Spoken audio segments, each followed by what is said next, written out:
Salut, salut. Goulinoise, j'espère que vous nous entendez bien. Goulinoise, bonsoir.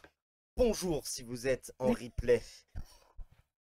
Tu cries là, non? Oui, peut-être, je ne sais Ouais, pas. peut-être, je sais pas. Peut-être. On nous dira les Vous, retours. vous m'entendez bien? J'espère que vous nous entendez bien, chers amis de la Gouline. J'espère que tout va bien. Ah oui, déjà, le micro est peut-être pas assez fort. Est-ce que Pour ça devrait... qui? C'est le micro de qui n'est pas assez fort? Il y a la régie qui s'en occupe en sous-main. Bonsoir Cardi B. Bonsoir, madame. Et oui, ce soir, c'est un stream inédit que nous vous proposons, puisque Benoît Delrue a choke. Il nous a abandonnés en pleine race campagne. Et Cardi B a décidé de nous remplacer au pied levé. Non, en vrai, Benoît Delorue est Non, c'était prévu. chez moi, dans ma cave et tout. Oui, ah oui, c'est ça, tu l'as enfermé dans ta Ouais, cave. non, ouais, Ok. ouais, là, il sortira la semaine prochaine. Inch'Allah, si tout se Inch'Allah. passe bien. Si tout Inch'Allah, va- si tout se passe bien. En tout cas, c'est Il est la, bien nourri, ne vous inquiétez pas. en tout cas, c'est la révolution des racisés. Moi, je vous le dis. Parle bien face du micro, Mais- Cardi, a priori. Ok, Très bien, très bien. ok. C'est la révolution des racisés. Ça fait plaisir de faire ce stream avec toi. Le premier stream qu'on fait ensemble, d'où le retard, c'est que bah voilà, il y a eu le temps du rodage, hein, il fallait un petit peu se roder. Ouais, je devais être formée, je suis désolée. Ouais, y a pas de problème, y a pas de Mais problème. j'ai fait de mon mieux. Eh, Elle a fait très très bien. Donc Cardiatou, tu es donc journaliste pour Infoscope. Maintenant, ça fait quelques temps hein, que tu viens. C'est ton deuxième stream aussi avec nous, parce que tu en Ouais. avais fait un avec Somat. Oui, Et qu'on voilà, salue d'ailleurs. qu'on salue, bien sûr. Et voilà, donc on est parti pour une nouvelle émission de la Gouline. Évidemment, avec notre ficus ici présent. Béo, Beyrou, le seul, l'unique, l'unique, euh, l'irremplaçable. l'irremplaçable Beyrou, pas moins inoubliable que le Premier ministre actuel François Bayrou. Allez, on commence après tout, on a 30 minutes de retard, donc on y va. On va parler donc d'abord et avant tout de l'affaire Betaram. Alors, Somat, si tu me permets, je vais m'occuper un petit peu de la régie pendant la séquence à venir. Donc nous allons parler donc de François Bayrou. Ouais, Comme vous... notre actuel Premier ministre, Exactement, on le kiffe, il est beau, malheureusement. il est là, enfin il est beau, façon de voir les choses, hein, évidemment.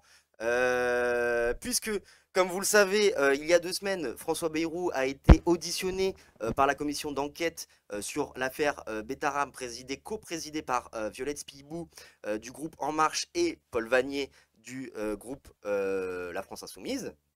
Mm. Et François Bayrou a décidé donc de publier ses preuves sur le site internet bayrou.fr. Le son est reparti. Pour qui? Le son est reparti pour qui Pour Adam ou pour moi? Parce que là, depuis tout à l'heure, j'ai rien dit. Oui, c'est clair, c'est peut-être Ok. pour ça aussi. Il est drôlement gonflé. Oui, alors voilà, c'est ça. C'est que Ok. François Bayrou, pour se défendre qu'il Pour n'a Adam. pas pu publier ses preuves, pour Adam, ok. Est-ce qu'il faut peut-être parler, que je parle plus fort ou que j'augmente le son? Vous allez me dire ce que vous en pensez. Peut-être que c'est peut-être un peu mieux. Euh, Donc l'affaire Betaram, où donc François Bayrou a décidé donc de publier Sa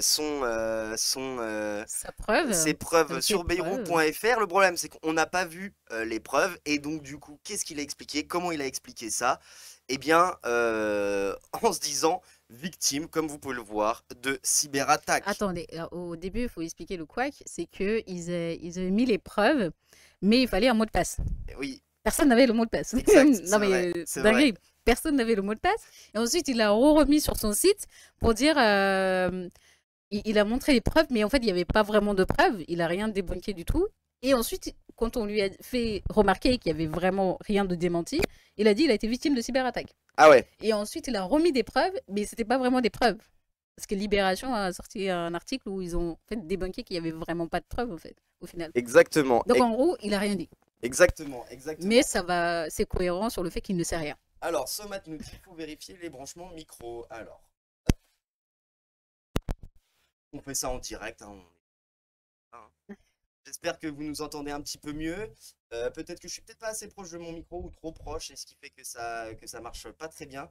Tu l'as remis puis enlevé. Ouais, exactement. Je l'ai enlevé puis remis là, à l'instant, en instant live. Voilà. Est-ce que c'est mieux? Est-ce que c'est mieux? Vous nous dites si c'est mieux. Bah voilà, hein. Sinon on va continuer, on va vous présenter notre deuxième source, c'est ce montage. Non, le son, tu as un faux contact. Ah, nous avons un faux contact. Attendez-nous quelques instants. On arrive. Est-ce que c'est mieux comme ça? Voilà, on Ouais, essaie j'ai de faire mieux. l'impression que c'est mieux. Nous, on a un retour, notre retour, il est impeccable, hein, en tout cas. Donc voilà, hein. C'est bien. C'est bien mieux. Ah bon, C'est bah bien mieux. parfait, parfait. Effectivement, il y avait donc un faux contact. Et nous allons donc passer tout de suite maintenant à notre deuxième source, ce fameux montage de Glupatate. Alors Glupatate, c'est... arrête de le tripoter maintenant. Ok, je ne tripote plus rien. Promis, Touche plus à je rien. ne touche plus à rien. Main en Y a pas l'air. de souci. Main en l'air. Voilà, je suis En arrestation. en arrestation. Exactement, je suis au poste. Jeu de mots, parce que ça va arriver pour plus tard, j'anticipe, etc., etc. Bon, voilà. Enfin, toujours est-il que le son est vachement moins bon, trop aigu. Ah, et bien, pour qui? peut-être que Pour tous les deux. le son est de gauche. Alors, de gauche Ah bah comment? non, Parce que on nous est de n'avons- gauche, ça c'est Oui, sûr. c'est sûr, c'est sûr. Mais est-ce que le son doit être de gauche? Je ne sais pas. Pour Adam, toujours et encore pour Adam. Bah alors, Adam. Et pour une fois que c'est moi qui parle pas assez fort dans le micro, tu vois. Et c'est dingue ça. Oui, c'est dingue, et carrément, carrément dingue. D'habitude, c'est lui qui crie. Non, arrête de bouger. Bouger. Bon, bah, j'arrête de bouger. Hein. Bouge plus. Je suis bien, je reste bien. Il est aigu, c'est grave. Ah, grave. jeu de mots de la part de CDD Delru. Donc du coup, peut-être que vous l'avez vu passer sur... tu as pas mis les câbles. Si, j'ai mis les câbles. Bien sûr que si, j'ai mis les câbles. Du coup, pour expliquer... pour expliquer où est-ce qu'on en est. Donc du coup, il y a eu aussi Glupatate qui a fait un montage sur l'interview qui a mené François Bayrou chez Apolline. C'est l'affaire Bayrou-Ram, oui, effectivement. Ouais, tout à fait. Chez Excellent. Apolline de Malherbe. Et ce montage, il est assez fameux, je dois dire. Attends, on va vous le faire écouter maintenant tout de suite. Si la régie veut bien me laisser faire, voilà. Sur Notre-Dame de Bétharram, vous avez dit que vous n'aviez pas menti. Est-ce que vous avez malgré tout des regrets? Vous savez, j'ai mis en ligne, peut-être on peut s'arrêter une seconde à ça, j'ai mis en ligne Oui, alors, tous les je sais ce que documents. vous allez me dire. J'ai cliqué dessus. Oui, Ça voilà. s'ouvre pas. Ça Ça s'ouvre bug. pas. Donc vous nous dites que vous avez mis les documents, mais j'avoue, je n'y ai pas accès. Mais parce que vous ne m'écoutez pas. Alors si vous m'écoutez, je Ah. vous explique ce qui s'est passé. Nous avons mis ces documents en ligne vendredi soir. Et puis dimanche, il y a eu une attaque massive, une cyberattaque massive pour faire sauter Pour faire sauter le site bayrou.fr. Et le site a sauté. Et puis on l'a remis en ligne et il y a eu une attaque encore beaucoup plus massive. Mais qui fait ça? Et notre hébergeur, Mais qui fait ça? hier, Qui attaque votre site je pour avoir les preuves? n'en sais rien. Pourquoi? Parce que ça doit gêner quelqu'un. Vous avez des gens qui montent des attaques massives pour qu'ils ne puissent pas montrer les documents. Qu'est-ce que c'est ce pays-là? C'est du totalitarisme. Vous estimez que c'est du totalitarisme? J'estime que ce genre d'attaque... Demander des preuves, des éléments, c'est du Non, totalitarisme. vous ne m'avez pas écouté. N'essayez pas de détourner. Non, le fait qu'on vous demande, qu'on vous redemande... Je et qu'on dis nie... que les cyberattaques, que empêcher un homme et un responsable politique d'apporter les preuves Donnez-les-nous. qu'il... François Bayrou, donnez-moi les preuves. Donnez-les-moi, moi je les montrerai sur BFM, je les montrerai sur RMC. mais- Si votre site internet bug, ce que je veux dire c'est que si le Vous site n'êtes- internet bug, il y a d'autres moyens de les donner. Sur Notre-Dame de Bétharram, Ok, ok. Alors, qu'est-ce qu'on nous dit en off? Le son est dégueu. Peut-être entourer le câble. Bon. En vrai, au-delà de toute cette affaire de Bayrou qui nous prend pour des cons, clairement, je tiens juste à rappeler qu'il y a quand même un peu plus de 200 élèves, anciens élèves, qui sont victimes de pédocriminalité Et de violence. et de violences, de viols physiques, psychologiques, j'ai le droit de le dire, sexuels. Et dans toute cette affaire, dans tout ce cohue, en fait, on les oublie. Et voir Bayrou se servir de ça à la commission d'enquête et remettre en place en mode les victimes, on les oublie, alors que c'est lui, de base, qui était là en mode il y a pas de victimes, ça n'existe pas, ça n'a jamais existé, que c'était de l'instrumentalisation de la part de LFI. Enfin, c'est le père qui se fout de la charité. C'est clairement. Enfin, clairement, il nous prend pour des cons, mais n'oublions pas les victimes dans Ouais. l'histoire. Oui, surtout que, y compris les preuves absolues de François Bayrou ont été démenties par des nouveaux documents. Ce petit carrousel de Mediapart nous l'explique. Donc voilà, sur son site, le maire de Pau liste 6 accusations qu'il présente à tort comme démenties. Problème, toutes ces informations sont fausses ou non démenties, soit parce qu'il ment, soit parce qu'il omet plusieurs informations ou documents. François Bayrou savait et n'a rien fait. Surveillant n'a pas été licencié après sa condamnation. Celui qui était responsable des violences. François Bayrou s'attaque bien à une lanceuse d'alerte, comme on l'a vu lors de la commission d'enquête parlementaire. François Bayrou a pu bénéficier d'informations privilégiées en violation du secret de l'instruction. François Bayrou a pu intervenir en faveur du père Caricart. Bon, bref. Comme le montre ta Somat qui m'avait envoyé ça tout à l'heure, tu vois, enfin là, tu vois, une bonne image qui résume bien le truc, tu vois. Homme politique, révélation de Mediapart, délégation du politique, seconde révélation de Mediapart. Moi, ça me fait bien rire tout ça. Alors, la question que je te pose, Cardiatou, est-ce que tu penses que c'est l'affaire Betaram qui va enterrer la probité de la 5ème République? À mon humble avis, non. Parce que, comme on le voit, au début, on a parlé des victimes, on a parlé des violences, on a parlé du nombre de victimes. Et puis, tout d'un coup, tout ça a été mis de côté par les mensonges de Bayrou. Et surtout, ce qui est aberrant, c'est le silence de notre président de la République. Il n'a pas parlé, on est d'accord? Non, Il n'a pas du tout. absolument rien dit. C'est hallucinant d'avoir dans ton pays des enfants qui ne peuvent pas avoir justice. Surtout la lanceuse d'alerte qui se prend des menaces de la part de Bayrou, comme si elle avait fait quelque chose de mal. Comme si au final, c'est elle qui avait agressé les anciens élèves. Enfin, c'est du n'importe quoi. Et certes, il y a une commission d'enquête. Mais honnêtement, politiquement, vous avez vu quelque chose changer? Ah ouais, moi c'est ça un Enfin, petit peu, ouais. il n'y a rien qui se passe. Ouais, Les ouais. gens sont offusqués, on fait des rises, on trouve ça drôle, qu'ils nous prennent pour des cons. Mais concrètement, il y a quelque chose pour les victimes. Il y a justice pour les victimes. Est-ce qu'ils sont plus mis en avant? Non, il n'y a rien qui se passe. Pour moi, Betaram va pas du tout enterrer la 5ème République. Oui, alors que c'est quand même un véritable scandale d'État. Mais ça, je me rappelle, c'était la semaine dernière où Macron a défendu Depardieu. Donc, question viol, on sait de quel côté il se trouve, dit c'est des Delrues. Fierté de la France. Oui, oui, la fierté de la France.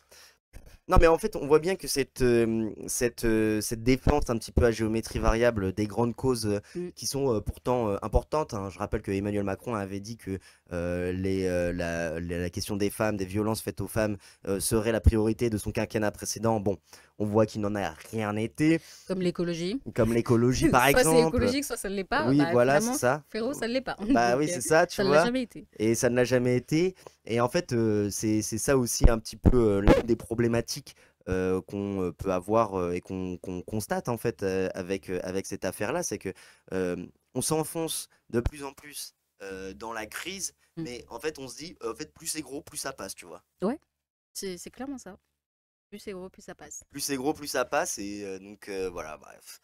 Bref. Et puis la première dame est censée, je crois qu'elle avait mis un truc en place sur les violences à l'école. Elle a fait une campagne contre le harcèlement à l'école. Oui. Bah, là, Betaram, c'est grave. Exactement. Et elle a fait quelque chose. Ans, quoi. Elle a fait quelque chose. Bah non, il s'est rien passé de plus. La loi, elle est toujours pas appliquée. Les scandales, on parlait de cet établissement en Bretagne. Est-ce qu'à l'Assemblée nationale, il s'est passé quelque chose Bah non, au-delà de non, ça? non, à part la commission d'enquête, bon. Salut Abraham Lincoln. Alors a priori, on a pas mal de bugs dans le chat. On va je propose qu'on fasse une petite pause tactique pour régler les problèmes techniques. Qu'en pensez-vous et qu'en dites-vous les camarades goulinoises? On arrive dans 2 minutes? Ouais, voilà, dans On fait 2 minutes? 2 minutes de Top pause. chrono, let's go. Top chrono, exactement. On revient, ça vous va? Je prends ça pour un oui. Hop, on vous revient avec une bonne musique proposée par Dirty and Magic Willis. N'hésitez pas à vous Les abonner. absents ont toujours tort. Et donc, voilà. Oui, ça nous va, dit Staffy. Bah, merci beaucoup. Allez, à tout de suite. Oyez, oyez. Est-ce que c'est mieux comme ça, les goulinoises? Est-ce que c'est bon au niveau du son? Est-ce que c'est bon au niveau du son? Oh, bonjour. Staffy, ok, très bien. Alors, attendez. Je vais, hop. Oh, bonsoir. Rebonsoir, j'espère que vous allez bien, goulinoise. N'hésitez pas à vous abonner à Infoscope pour des contenus toujours plus inédits, toujours plus à la schlag. C'est pas un Mais hasard non, que mais- l'idole des schlag en fasse partie. Ça va, on dirait. Ah, Des contenus de super, qualité. Toujours. super. Ça participe au côté terre à terre et très artisanal. Exactement, qu'on exactement. promeut, donc, Exactement, voilà, la tribune des sans-voix. Alors, c'est quand c'est le micro qui nous censure, c'est compliqué, mais bon, hop, je vais couper quand même le contenu de mon téléphone et on va pouvoir parler donc de notre deuxième sujet sur le traitement politique de mettre plus fort sur la carte. Ok. ok. Voilà. Parfait. Ouais, j'ai peut-être mis un peu trop fort. Donc, Voilà. on était sur le sujet sur Sur Beta Sur RAM. Beta-RAM, oui, on venait de terminer de parler de Beta-RAM et donc de se poser la question et de se demander si on n'était pas rendu quand même face à une certaine forme d'hypocrisie où le pouvoir, alors que globalement c'est un scandale d'État, bah en fait ça ne change rien. T'avais CD Deloury qui disait tout à l'heure, Bayrou doit avoir des trucs sur Macron, il le tient par les C trois petits points, donc Macron ne dit rien. Bah oui, parce qu'en fait il menace de faire sauter sa majorité s'il n'est pas premier ministre. Donc, Ouais, il y avait voilà. déjà une affaire de chantage Oui, avant c'est même ça. qu'il arrive au pouvoir et Oui, qu'on c'est soit ça. au courant de l'affaire Beta RAM, Oui, oui, c'est ça. tout à fait. Donc voilà, et on voit bien que les manœuvres et les manipulations politiciennes, bah, en fait, prennent le pas sur, bon, bah voilà, L'humanité, l'enfance, la protection de l'enfance. D'ailleurs, la France a été condamnée, je crois, pour ça. Oui, bien sûr. Pour ne pas non-assistance aux enfants face aux violences, etc. Enfin, Ah ouais, je savais pas, c'est arrivé quand ça? il y avait Mediapart qui avait écrit un article dessus, Ah bah, mais encore il me eux. semble que la France a été condamnée pour ça, ouais. D'accord. Donc C'est assez voilà. cocasse pour un pays qui se dit droit des hommes et liberté, droit, etc. Tout ça, oui, bah oui. Donc bon. Voilà. Donc, pour moi, c'est un scandale d'État, c'est abject ce qui se passe. Et en fait, c'est tellement. Les conneries de Bayrou ont pris tellement de place qu'on en oublie les victimes. Et que même nous, quand on parle des conneries de Bayrou avant de parler des victimes. Oui, bah, c'est ça le problème. C'est ce truc, cette machination où on est rentré dedans et c'est dommage, quoi. Je sais pas ce que tu touches, je ne touche rien du tout. On ne touche à rien. Nous ne touchons à rien, nous nous occupons de la On touche à régie en tranquillement, tout va bien, Somat, pas de problème. On se prépare tranquillement à notre deuxième sujet, Ouais. c'est le son fait des montagnes russes. Ouais, peut-être que effectivement c'est parce que j'ai vite fait toucher à la carte son, mais j'avoue que le son a changé. Non mais c'est vous qui avez changé, Goulinoise. C'est vous avez changé les Goulinoises. En rien. En bien, j'espère. En tout cas, nous, on se tient pas responsable. Tu as tout baisé. J'imagine que j'ai tout baissé plutôt, puisque du coup, Ah bon? voilà. On va continuer à parler. Donc, on va parler sur le sujet. Non. Eh bah, écoute, Somat, moi, je t'invite à gérer ça, hein, s'il y a un problème, hein. Ah bah bravo, on a changé nous, voilà une drôle de méthode de votre part. Oui, c'est une méthode organisée, clanique, qui est bien recernée. Là, c'est chaos technique. C'est chaos technique, c'est vraiment dégueulasse à ce point? Tu veux peut-être qu'on change de micro? Non, bah ça changera rien, hein. Ah, ils vont nous dire, oui. Ah ouais, c'est vraiment dégueulasse à ce point. Eh bah écoute, qu'est-ce que vous préconisez? Est-ce qu'on essaye de se refaire ça à un autre moment?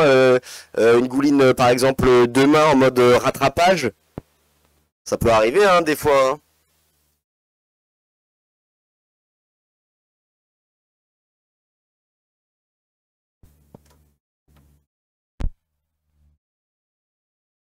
Tu satures. Ah oui, oui, je vois ça d'ailleurs sur la carte son. Je vais peut-être baisser sur la carte son.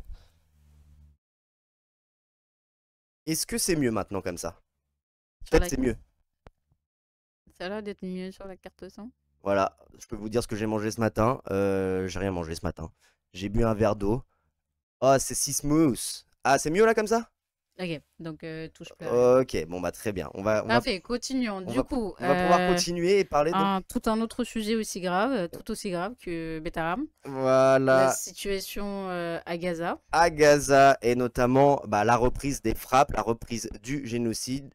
Oui, ne touchez plus à rien. Ok, fais plus de bêtises. Je ne fais plus de bêtises. Tout va bien, tout se passe bien. Ça va aller, ça va aller.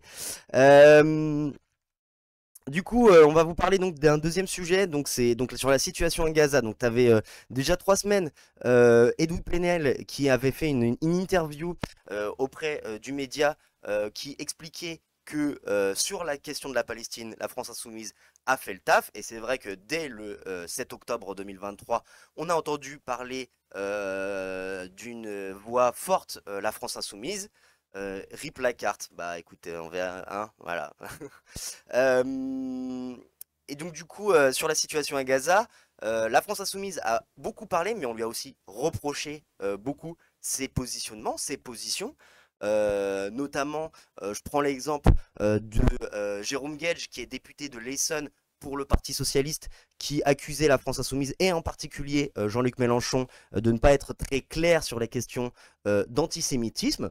Et ça tombe bien, puisqu'il y a très peu de temps, il y a donc hier, il y a eu une petite délégation qui est partie d'ailleurs, avec Rima Hassan, entre autres. Tout à fait, oui, exactement. La flotilla, je crois, Oui, oui, c'est vrai, avec avec... Greta Thunberg. Oui, c'est vrai, c'est Mm. vrai. Il y a donc Greta. Alors, franchement, si on m'avait dit un featuring pareil un jour, je l'aurais pas cru, tu vois, je veux dire. Que des femmes fortes, que des personnages, des personnalités politiques respectables. Exactement, exactement. Encore une fois de plus, les femmes sont là. Oui, exactement sur le combat. On a aussi là, il n'y a pas longtemps, Chloé Ridel, qui est porte-parole du Parti Socialiste et députée européenne, qui était l'invitée politique sur Backseat ce week-end. Personne à la direction du Parti Socialiste n'a été ambigu vis-à-vis du gouvernement israélien. Abraham Lincoln nous dit c'est la Freedom Flotilla. Bon, Oui. voilà. Alors, l'occasion d'en savoir davantage sur la position du PS vis-à-vis du génocide palestinien, mais surtout l'occasion de voir la position d'un certain Somat Satou, Tom AI qui est arrivé. Le tweet est catastrophique. La citation choisie est la défense des traîtres qui ont exprimé un soutien sans faille à Israël et traité les autres parties d'antisémites. Et effectivement, par exemple, Jérôme Gage a été extrêmement connivant sur cette question. Mais on va voir ce qu'en dit Chloé Ridel. Olivier Faure, donc le Parti socialiste par la voix d'Olivier Faure, s'est exprimé très clairement d'abord pour dire que les attaques du 7 octobre étaient des attaques terroristes et non pas une offensive armée, comme l'a dit le communiqué de la France insoumise, dans le cadre de. Donc on a été clair sur la qualification des attaques du 7 octobre et c'était important si on est consistant dans une approche où on veut trouver une solution politique à ce conflit. Et dès le lendemain, lors du premier débat à l'Assemblée nationale sur le sujet, qui avait lieu, je crois, le 10 ou le 11 octobre, Olivier Faure a pris la parole dans l'hémicycle, et vous pouvez retrouver sa prise de parole puisqu'elle est publique, pour dire qu'il fallait un cessez-le-feu immédiat et que la punition collective du peuple palestinien était exclue. Mais on a assisté, par contre, et ça je suis très en colère, parce que vous voyez les positions que moi je porte et que je tiens sur ce sujet, et qui sont celles d'un internationalisme et d'un humanisme conséquent et sans géométrie variable. J'ai constaté que pendant des semaines, Manuel Bompard et des élus de la France insoumise allaient dire sur tous les plateaux télé que le Parti socialiste était un soutien inconditionnel du gouvernement Netanyahou. C'est un mensonge éhonté qui a été répété d'antenne à antenne et qui fait qu'il y a toute une frange militante, pas le pays, parce que personne ne m'en parle, sauf quand c'est dans les franges militantes, qui pense ça du Parti socialiste. Personne à la direction du Parti socialiste n'a été ambigu vis-à-vis du gouvernement israélien et de ses actions. Oui, alors par contre, vous avez dit que vous ne vouliez pas parler de la France insoumise toute la soirée, mais là, la première chose que vous dites directement, c'est parce que je sais d'où ça vient. Je sais d'où ça vient. Parce que moi, je sais ce que mon parti fait et pense et les prises de position qu'il prend. Et c'est là-dessus que nous entendons être jugés. De ce que j'ai entendu des prises de position du PS tout de suite après le 7 octobre et pendant très longtemps après, j'ai pas du tout été convaincue par votre discours anticolonial. Ah bah ça, c'est autre chose de pas être convaincu. Moi, je vous cite des exemples très précis. Là, le discours d'Olivier Faure, toutes mes prises de position à moi, vous pouvez aller vérifier. Après, si vous n'êtes pas convaincu, vous n'êtes pas convaincu. Mais en tout cas... Le mot génocide, par exemple, il arrive 1 an et demi après. Dans l'UMA, on a publié les premiers papiers qui en parlaient. C'était dès janvier 2024. En fait, pourquoi maintenant ? C'est en avril 2023 que la Cour internationale de justice, me semble-t-il... Anne parle de risque génocidaire. Voilà. Et à partir de ce moment-là, nous parlons de risque de génocide et qu'il faut le prévenir. Et là, aujourd'hui, vous ne nous avez pas dit il y a un risque de génocide. Vous nous avez dit c'est génocide. Oui, parce qu'il y a une intentionnalité qui a été prouvée depuis que la faim est utilisée comme une arme de guerre contre les Palestiniens depuis le 1er mars que le blocus humanitaire est en place. Bon. Alors déjà, on peut constater que le groupe vit bien. Hein. Ça, c'est quelque chose qui est un peu sûr entre le Parti socialiste et la France insoumise. L'amour règne, hein, n'est-ce pas, en maître. Le problème, c'est que en fait, effectivement, aujourd'hui, on a donc une position qui est d'un côté la France insoumise qui est extrêmement maximaliste sur la question du conflit israélo-palestinien. Évidemment, on ne peut pas leur reprocher de ne pas en avoir parlé. Est-ce qu'ils en ont parlé à bon escient ? Déjà, c'est une question. Et de l'autre côté, on a la position du Parti socialiste qui est, elle, quant à elle, minimaliste. Et effectivement, l'extrait, il est vraiment clair sur cette question. C'est que le Parti socialiste ne s'est pas fait entendre. Mais encore moins...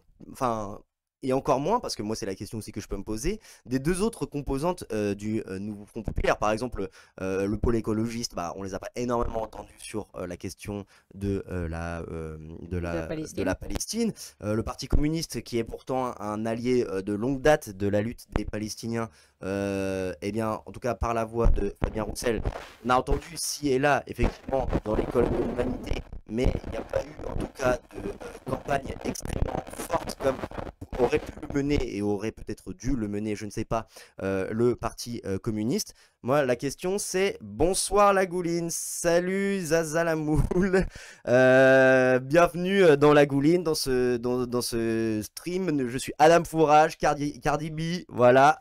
Le micro qui a bugué, mais ça va maintenant. Ok, bon, très bien. Okay.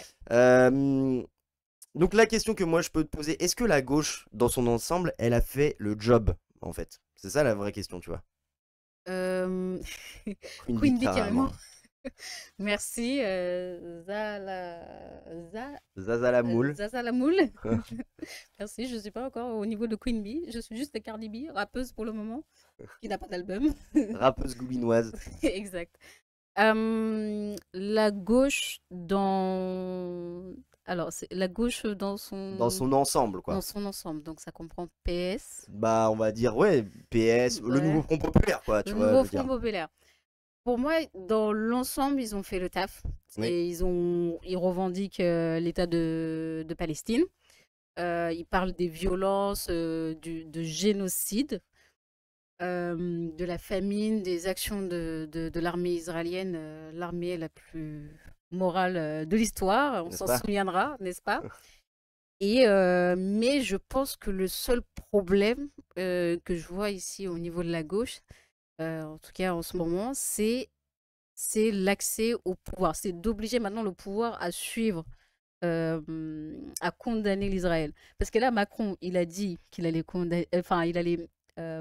promulguer l'État de Palestine pour en mois de juin. Ou juillet, ou août, ou septembre. Attends. Il a dit juin. Non, mais je crois que j'ai entendu septembre, moi. T'as entendu septembre? Non, mais tu vois. Ah ouais. À chaque fois que j'interroge des gens, ça décale de plus en plus. Ok. Non, mais c'est peut-être jamais. Hein. C'est que la gauche aujourd'hui n'a pas de moyen de faire pression politiquement auprès du président de la République. pour prendre des actions concrètes. Alors ça, c'est intéressant ce que tu dis là, parce que est-ce qu'elle n'a pas la pression? Elle peut seulement pour un mois, attention. Après, il reviendra sur sa position. Oui, Oui, effectivement. bien sûr. Exactement, Abraham. C'est clairement. Hein. En fait, des moyens d'action. Faudrait peut-être que Brigitte le gifle plus. Peut-être. hein, On avait dit qu'on ne Alors, parlait pas de on ça. condamne toute forme de violence. Voilà. Ok, très bien. On en discutera. Queen Bee qui avait interviewé il y a pas si longtemps un journaliste de Frustration Mag. Je vais pas non plus trop spoiler quand même pour laisser avec son podcast Mycelium. Abonnez-vous d'ailleurs. Avec Et, mon confrère Alex. Oui, voilà. Pastèque, si tu nous entends. On te passe le coucou. Voilà. Et le gars, il était un peu en train de viser sur la violence et tout, mais bon, peut-être qu'à Infoscope, en tout cas, Cardi B vient de nous imposer le fait qu'on condamne à Infoscope toute forme de violence. Très bien, Oui. non, mais ça me va. Ne nous associez pas, on n'est pas là. Voilà. On espère une position démissionnaire, nous dit CDD Delru. Ouais. Moi, ce qui est effectivement extrêmement intéressant, c'est que hormis les positions médiatiques sur lesquelles on s'est attaqué là-dessus, un tel un tel antisémite, un tel n'a pas condamné, un tel a fait ci, un tel n'a pas fait ça, etc.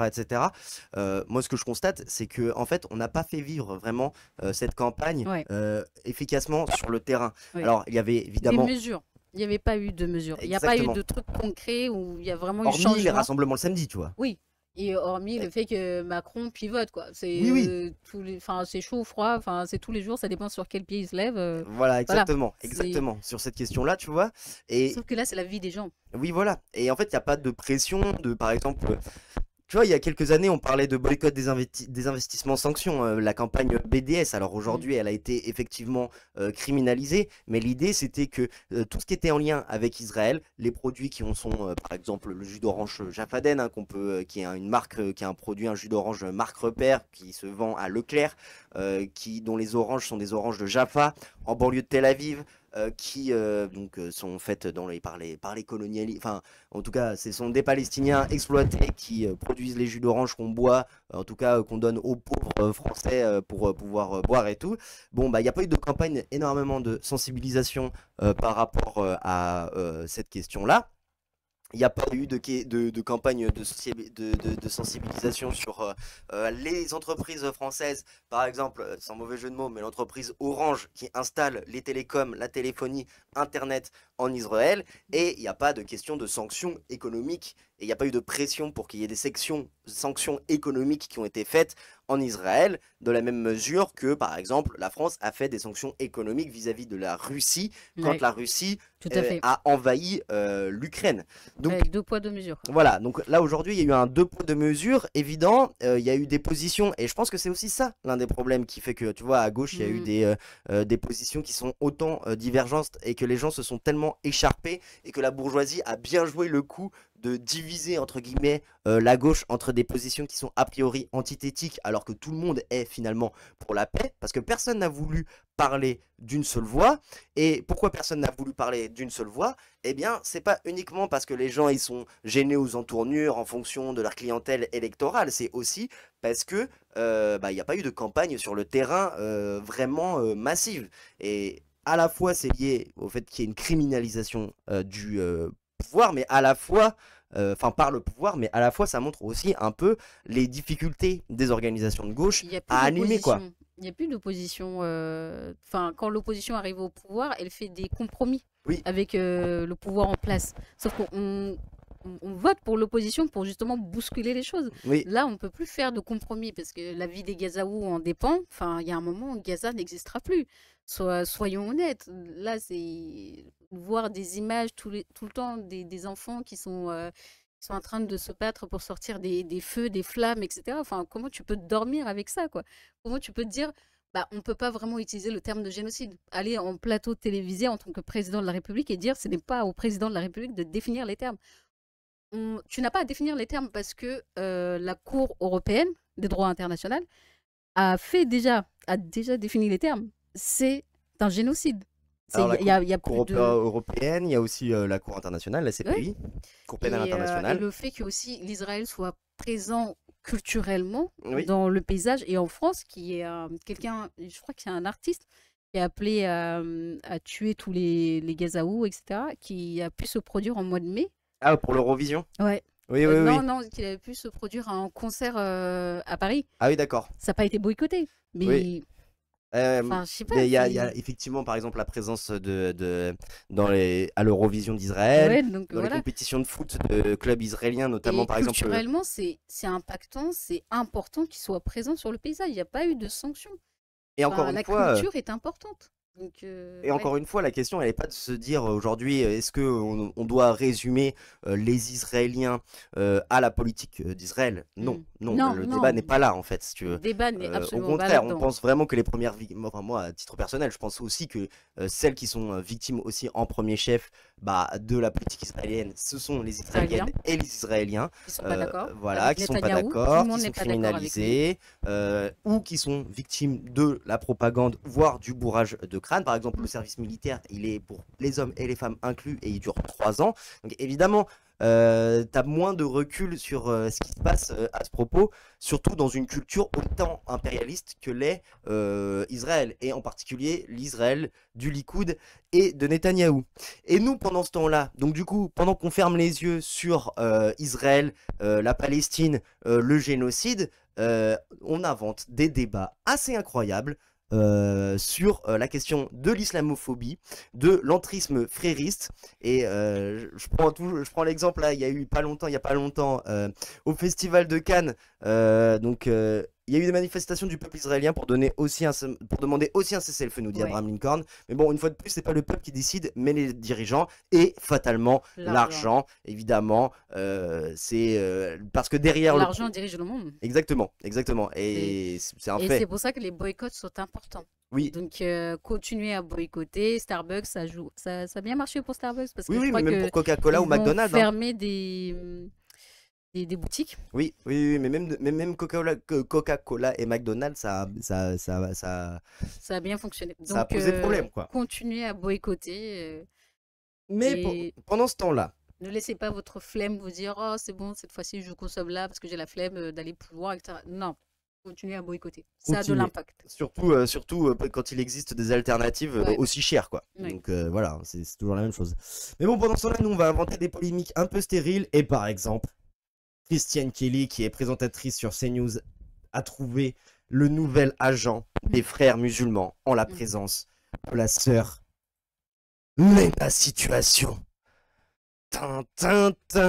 Alors a Ouais. priori, donc Léna Situation est une agente de l'islamophobie. Si on m'avait dit que cette influenceuse beauté serait un Non, mais soutien c'est- de l'islam, enfin, serait une agente de l'islamisme en France, vraiment, je l'aurais pas compris, tu vois. Ça m'aurait un peu complètement, ça me tue, quoi. Donc là, je voulais vous présenter, vous montrer cette petite vidéo là de Jamil Le Schlag, l'humoriste qui officie Léna l'entriste intégriste. Exactement. C'est vraiment, c'est la folie. Alors voilà ce que voient les fachos quand ils entendent Léna Situation. J'ai été investi d'une grande mission. Je suis donc votre leader, je vous dirige. Obéissez-moi tant que vous obéirez à Dieu au fond de vous. J'ai été Voilà. investi. Franchement, si on m'avait dit vraiment un jour que ça aurait été ça, tu vois, je veux dire, le grand risque, c'est Léna Situation, tu vois.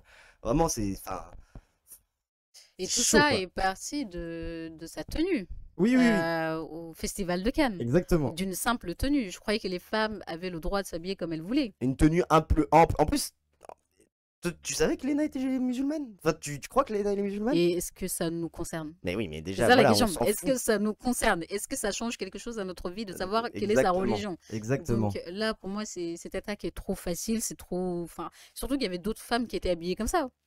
Oui, non, mais c'est clair. Donc c'est clair. là, c'est clairement ciblé et c'est mettre du cyberharcèlement sur son dos. Exactement. Bah, ouais, en plus, effectivement, c'est ça. Déjà que c'est une.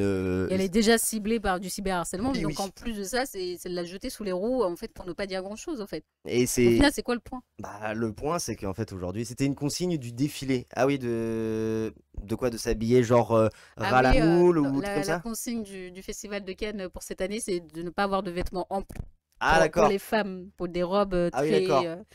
Et, Mais du coup, c'est. voulu Mais si c'est une consigne de défilé, c'est pourquoi? Parce qu'ils avaient peur justement que ce soit un truc d'islamiste. c'est un truc pour ne pas. Ah, rapport aux polémiques sur son décolleté la dernière fois. Ah oui, ouais, par ok. rapport au fait de voir, par exemple, les parties intimes, telles que la poitrine ou des choses comme ça, parce que Bella Hadid, elle avait porté des tenues où c'était assez dévoilé. Du coup, ils ont changé ça par rapport à ça. Mais franchement, sa tenue, il n'y avait rien de polémique, quoi. Pour moi, c'est juste l'harceler pour l'harceler. Juste Franchement. parce qu'elle est maghrébine, on lui colle une cible derrière le dos. Enfin, c'est plus facile de Mais je dire. sais même pas si Léna elle est vraiment maghrébine. Elle est maghrébine. Ah, elle est maghrébine, ok, bon bah voilà. Bah, Donc, tu vois. franchement, Même moi je la prends, tu vois. cette polémique. Ah, mais en plus, franchement, s'il n'y a pas une youtubeuse ou enfin, une influenceuse qui parle aussi peu de politique que Léna Situation, enfin, franchement, tu vois, je veux dire, vite fait, on l'a entendu avec Seb Lafrite là, sur la réforme des retraites, mais depuis, voilà, franchement. C'est pas la personne Ah ouais, la non. plus politisée Ah ouais, non. médiatiquement, quoi. Clairement pas. Hein. Clairement pas. Même Squeezie, il s'engage plus. Tu vois Mais tiens, parce que Squeezie, pourquoi elle s'est pas attaquée à Squeezie? bah parce que. Même Squeezie, c'est pas une femme en fait, tu vois, tout simplement. Hein. Bah voilà, pourquoi elle s'est pas attaquée à Squeezie? Pourquoi Léna en fait? Le problème pour eux, c'est une personnalité publique qui parle aux plus jeunes, sur qui ils ont moins d'emprise, typée, du coup, qu'elle s'habille court ample, ils doivent l'attaquer. Squeezie n'est ni femme ni typée. Bah ouais. C'est vrai que. Je sais pas, c'est tellement random en fait. Bah, c'est random. Je sais pas quoi répondre à cette question. Bah, mais c'est que cette attaque, en plus d'être raciste, est effectivement sexiste. Quoi, là, tu vois. je prends complètement et entièrement la défense de Léna. Ouais, pas de son contenu, hein, mais vraiment de la personne. Ah, la personne, là, vraiment, ouais. l'attaque, là, non, c'est chaud. C'est totalement gratuite. Franchement, total. Oh putain, avec total soutien à Léna. Jamais j'aurais cru le dire, mais total soutien à Léna. Bah oui. Léna, si tu vois ce message, nous te faisons un cœur coréen. Bah oui, c'est complètement méthodique, comme le dit Abraham Lincoln. Oui, qu'il utilise à chaque fois. Mais bon, la méthode, c'est un peu à tort et à travers. Mais là, pour le coup, c'est vraiment un truc typical de vraiment la droite et de l'extrême droite dans ce qu'il y a de plus rance. Et pendant ce temps-là, on parle pas des problèmes de fond. Et heureusement qu'il y en a un au Sénat qui fait le travail. C'est Fabien Gay.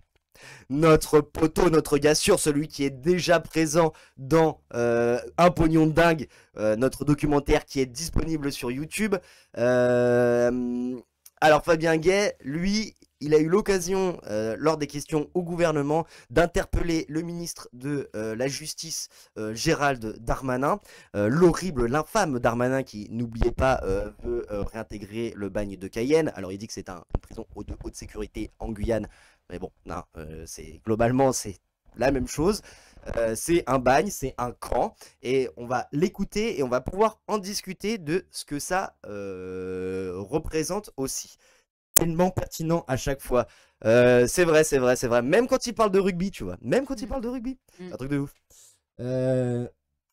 Bon, je dois vous avouer quelque chose, assez sincèrement.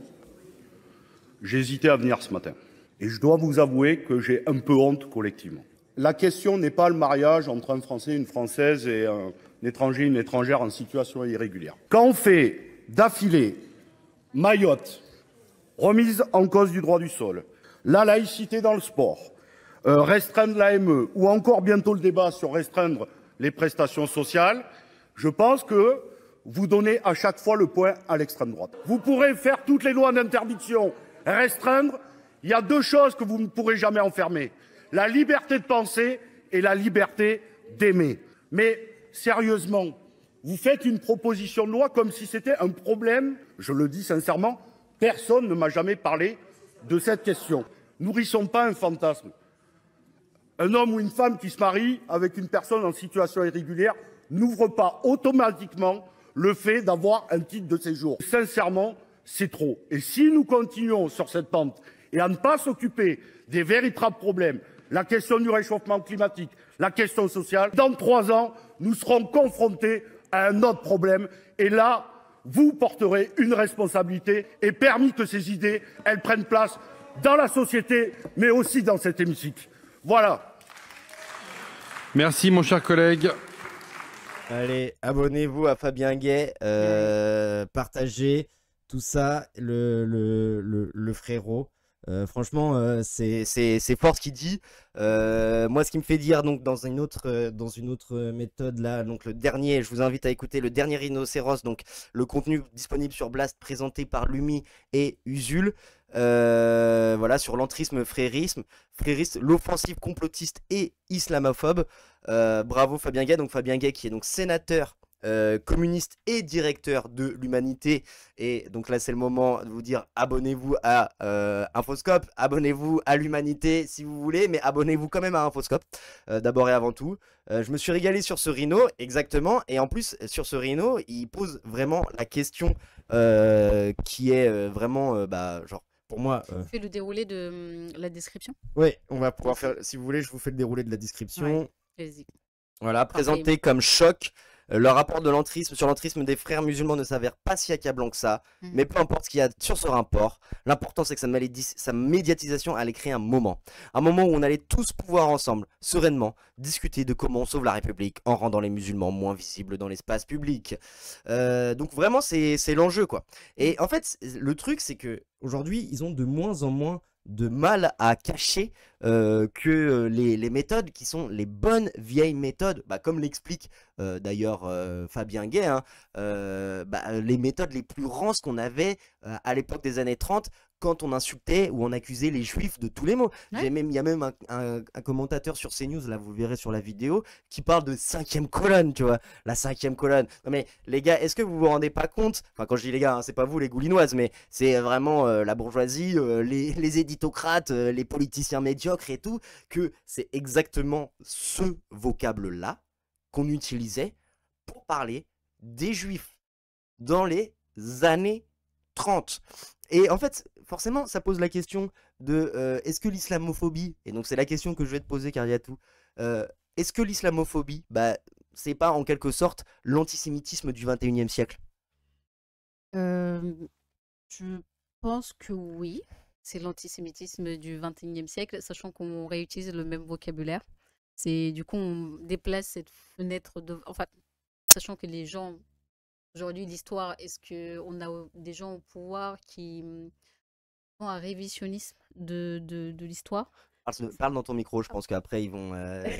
On va encore Donc, se faire on a taper sur les doigts. des gens de partis politiques tels que Zemmour ou encore Marine Le Pen ou Jordan Bardella qui essaient de réécrire l'histoire, de dire que, je sais pas, Hitler est socialiste. Enfin, c'est absurde. Donc, il y a des gens qui. Et sachant que les gens ne prennent plus le temps de s'intéresser à l'histoire, ne prennent plus le temps de revoir ce qui s'est passé avant. Donc ramener ce vocabulaire-là, c'est fait comme si c'était nouveau et il le remet, il le place pour l'islamisme et du coup, ce qui fait que oui, l'islamisme... Non, l'islamophobie, tu veux dire. L'islamophobie, excusez-moi, désolé. L'islamisme et l'antisémitisme. Oh là là. L'islamophobie est devenue le nouveau antisémitisme parce qu'on utilise le même vocabulaire. Donc on a fait une transposition des deux. Alors, d'ailleurs, moi j'ai une take parce que aujourd'hui, pour ceux qui sont à gauche, parce qu'il existe encore, même si c'est devenu très marginal, on trouve plus le temps, question compétitivité et survie dans le monde actuel. Ouais. Et tu vois, moi j'ai une take, puisque même encore. Peut-être trop d'informations. On nous surcharge d'informations, du coup, ce qui fait que les gens en ont tellement la tête qu'ils ont envie plus de déconnecter que de vraiment se connecter à l'histoire, aux racines et de comprendre en fait la situation. Exactement. Et du coup, moi ma take, ce qu'on devrait dire, puisque du coup en plus, a priori, il y a encore des gens, même s'ils sont de plus en plus marginalisés, qui ont un problème avec la notion d'islamophobie, alors que c'est quelque chose qui est théorisé scientifiquement, hein. Moi je vous propose qu'on arrête de parler d'islamophobie. Ok, on arrête de parler d'islamophobie et on y utilise directement le mot d'antisémite. Voilà.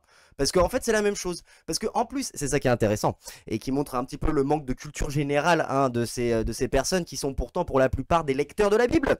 Le sémite, dans antisémitisme, c'est donc la haine du sémite. Donc, le sémite, pour petit rappel, et alors, c'est Adam Fourage qui vous le dit, qui a lu genre la Bible en bande dessinée, hein, je veux dire, qui a dû lire trois sourates une fois, tu vois, je veux dire, en passant dans l'imam du coin, là, je veux dire, vers Trélazé, tu vois. Le sémite, ça désigne à la fois le juif, le descendant de Jacob, mais aussi l'arabe, le dissident d'Ismaël, puisque Ismaël et Jacob, ce sont les enfants d'Abraham, hein, Abraham Lincoln. Parle-moi de tes enfants, Abraham. Parle-moi de tes enfants, Abraham. Parle-nous de tes enfants cachés Des- qui influencent là Et actuellement. qui influence, exactement, non un autre. Et donc, On Abraham. vous a jamais vu dans la même pièce. Pourtant, on vous a jamais vu dans la même pièce, Abraham. Qu'est-ce que tu nous dis? Mais oui, j'avoue. Il se j'avoue. cache. Exactement, exactement. Mais Abraham qui est lui-même descendant de Sem. Là on parle plutôt des enfants de Sem, fils de Noé, effectivement. Donc du coup, en fait, les Arabes et donc du coup, par extension, les musulmans, parce que l'islam est d'abord et avant tout enfin, historiquement une religion arabe qui va avoir un message qui va se répandre qui va se répandre à travers toutes les cultes. C'est le principe de l'hégire et après plus tard donc du concept de guerre sainte, du G-word. Je vais pas le dire parce que j'ai pas envie de me faire striker, mais vous voyez de quoi on parle. Qui fait que tu vois, l'islam est l'une des religions d'ailleurs les plus qui compte le plus de fidèles au monde, hein, d'Indonésie jusqu'en Afrique noire et même du coup jusqu'en Europe et depuis bien plus longtemps que l'immigration récente, hein, mais par exemple dans les territoires comme dans les Balkans ou en Tchétchénie, en Russie, il y a des musulmans. Bon, bref. Donc du coup, ce sont des sémites. À un moment donné, si les gens ils veulent pas parler d'islamophobie, il faut peut-être qu'ils parlent d'antisémitisme dans ce cas-là. Parce qu'en fait, c'est ça le problème, c'est que l'islamophobie, ce n'est pas que un nouvel antisémitisme, c'est juste de l'antisémitisme. Et ils nous ont fait croire, en changeant vite fait 2-3 mots et en polissant vite fait le truc, que ça allait pas, que personne n'allait rien y voir. Mais en fait, faut arrêter de prendre les gens pour des teubés. Surtout que la confusion elle est là, et c'est pour ça qu'on peut parler d'antisémitisme, c'est que ça ne s'adresse pas qu'à des gens qui sont croyants, tu vois. Moi par La exemple, violence s'adresse pas qu'aux gens qui sont croyants. moi je suis pas croyant par exemple. Pourtant quand je vois les attaques islamophobes à la téloche ou des choses comme ça et tout, je me sens pas, tu vois, je me sens pas à l'aise quoi, tu vois, je Ça veux dire. t'affecte, oui. Bah oui. Toute femme voilée n'est pas forcément croyante aussi. Exactement. C'est peut-être juste un choix vestimentaire avant de vouloir l'agresser. Vous connaissez pas son histoire. Ça viendrait à l'esprit d'agresser une personne qui n'est pas voilée. Donc pourquoi s'attaquer forcément à une personne qui est voilée et l'accuser forcément comme islamiste? Ouais, non mais tu vois, en plus c'est ça C'est paradoxal. Enfin, je sais pas, chacun s'habille comme il veut et c'est pas parce que tu portes un accoutrement, tu décides de te préserver que forcément tu pratiques la religion. Et la religion, c'est censé être privé. En plus, en France déjà, et en plus, alors bien que, tu vois, je veux dire, on en a déjà parlé, les petits raccourcis. Non, mais tu vois, nous on en a déjà parlé hein, sur enfin ici à la Gouline avec Benoît et tout, donc moi j'ai aucun souci par rapport à ça. Être critique vis-à-vis de la religion, être critique du texte, être critique des institutions, des clergés, des imams médiatiques qui nous sortent dinguerie sur dinguerie. Moi, c'est aucun problème à mener le débat avec eux, aucun souci. Mais il faut arrêter de passer les vessies pour des lanternes. Parce que en fait, en s'attaquant justement de manière aussi violente à des codes qui sont d'ailleurs pour la plupart fantasmés, par exemple la question du voile, tu vois, c'est s'attaquer à la possibilité des femmes de s'habiller comme elles l'entendent. C'est revenir à ce genre de choses. Voilà, c'est s'attaquer à toute personne et donc du coup arabe, noir ou pas d'ailleurs, de croire en ce qu'ils ont envie de croire ou même d'ailleurs de ne pas croire, parce que tu veux, je veux dire, si t'es un arabe mais que par exemple t'es pas croyant ou t'es chrétien, t'as le droit de manger du porc. Et moi je veux dire, combien de fois par exemple on m'a dit quand j'étais au collège, mais Adam, mais toi tu manges du porc et tout. Bah écoute, oui, parce qu'en fait je suis pas croyant quoi, donc en fait tu vois, je veux dire, je vois pas pourquoi, moi à partir du moment où j'y crois pas, j'ai le droit de me bouffer mon sauciflard, bordel de merde. Ah non mais quand même, laissez-moi tranquille. Moi je tiens juste pour conclure sur ça, la religion ce n'est qu'une interprétation de l'homme et chacun fait ses choix et sa foi, enfin la foi de chaque personne ne concerne que cette personne-là. On n'a pas à venir juger les gens sur l'apparence, leur coller des étiquettes voilà, et dire ouais, parce que tu ressembles à ça, forcément tu appartiens à telle religion. Ouais, Abraham. C'est absurde de faire ça. Et franchement, moi ça me. Bref. Ouais, Abraham Lincoln qui dit on peut être critique du fond sans être forcément véhément envers ceux qui en ont besoin pour se raccrocher à leur poids. Oui, on respecte et chacun ses choix. C'est comme le choix vestimentaire, la religion, c'est pareil. Exactement. On Peut-être n'a pas à juger. ça me fait penser à là j'étais en train de lire la Ligue de l'enseignement local à Angers dans le Maine-et-Loire publie une petite feuille de chou qui s'appelle l'Anjou laïque et là je me suis permis de lire sa dernière édition au moment où, comme on vous l'avait dit la semaine dernière, il y avait Paul Vanier qui était venu, donc le député, mener une conférence extrêmement intéressante sur les financements sur les financements de l'enseignement privé et en particulier l'enseignement privé catholique et sous contrat. Comment dire? La feuille de chou, l'Anjou laïque, son édito, qui était fait par le rédacteur en chef, et que je connais, et d'ailleurs que je respecte, que je salue, Jackie Proult, P-R-O-U-L-T, qui nous parle donc du droit au blasphème et de toujours vouloir soutenir la liberté de blasphème, parce que peut-être que vous n'avez pas oublié, mais il y a 10 ans, en mai 2015, il y a eu les attentats de Charlie Hebdo, à Charlie Hebdo.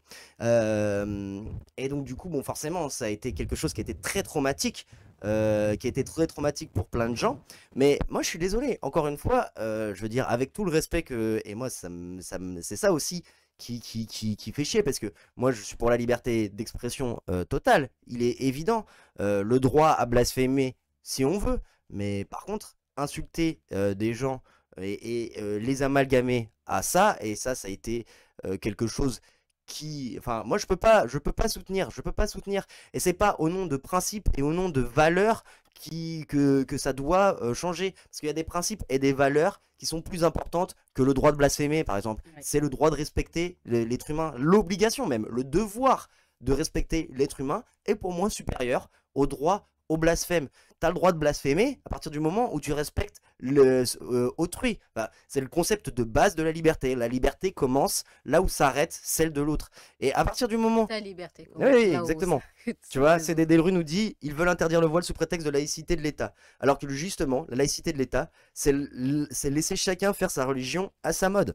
C'est pas Macron qui avait fait un discours dans la cathédrale de Notre-Dame de Paris, alors que l'Élysée avait dit qu'il le ferait à l'extérieur pour justement que le chef d'État ne fasse pas le geste de dire qu'il est favorable à telle ou telle religion. De toute façon, on le voit bien. Il fait ce qu'il veut, Macron. Oui.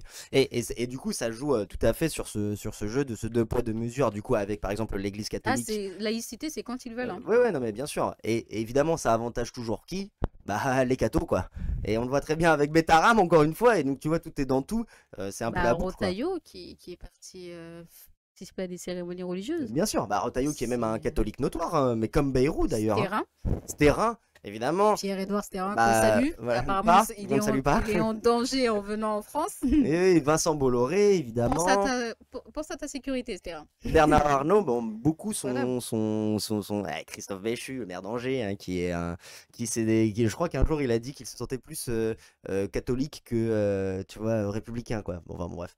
Notre pays laïque, quand ça rentre dans les anciennes mœurs du pays, oui. Tout à fait. Donc c'est un peu ça le problème.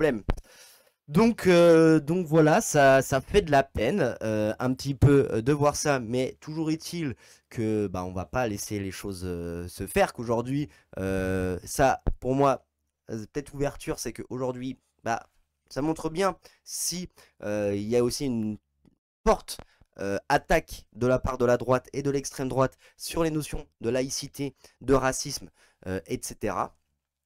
C'est qu'il y a malheureusement aussi un impensé, je pense, à gauche et à l'extrême gauche, sur le racisme et sur la laïcité, où on a du mal aujourd'hui à renouveler ce discours face au racisme, face à la laïcité, et surtout lui donner corps en fait dans le quotidien, parce qu'en fait aujourd'hui on va se dire ouais machin, enfin vous voyez bien, le racisme c'est pas bien et on s'arrête là. Exactement. Alors qu'en fait on n'explique pas c'est quoi les conséquences concrètes de ce genre de choses, et encore moins on fait moins il n'y a jamais aussi peu d'actions vis-à-vis, par exemple, des personnes, des Noirs, des Arabes, etc., etc. Je vais dire, il y a 30 ans, par exemple, dans certaines communes, notamment qui étaient gérées par le Parti socialiste ou le Parti communiste, il y avait un étranger qui risquait une OQTF. Le matin où les flics voulaient venir opérer une descente, bah, ils pouvaient pas parce qu'il y avait un rassemblement de tout le fucking quartier, tu vois, je veux Ouais. dire, qui empêchait ça, tu vois, physiquement. Physiquement, les militants, ils se tapaient avec les flics, tu vois, je veux dire, pour empêcher